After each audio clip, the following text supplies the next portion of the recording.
Karon ikaw ang Dios nga giila namo nga tinubdan sa kinabuhi bisan pa man ini nga mga bata, Lord. Ug Lord, nagtuo ko Ginoo nga kini nga mga kinabuhi gasa gikan nga nakalimo ug giila namo nga ikaw may tinubdan busa ikaw ang ngayan nga Dios nga among tugyanan ug halaran ni ini nga mga kinabuhi. Ini nga kabuntagon karon ako magahalad ni Caroline Patricia Pigalia diha sa imong presensya ug salamat Ginoo nga sugod niini nga mga takna karon ikaw magasilyo niini nga kinabuhi na imong gipanag-iya kini nga mga kinabuhi ug magamit ni kini Ginoo para sa imong kahimayaan.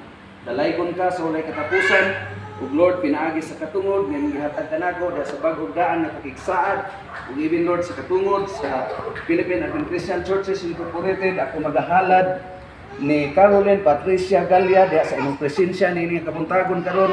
Ug thank you so much Lord na kini nga mga kinabuhi uban sa iyang mga giniktanan Lord. Maga-enjoy sila Ginoo sa best portion nga imong i-prepare alang kaniya. Mao kini mga pag-ampo, amo kini itugyan ug ihalad diha kanimo pinagi sa ngalan sa Amahan sa Anak ug sa Espiritu Santo. Amen.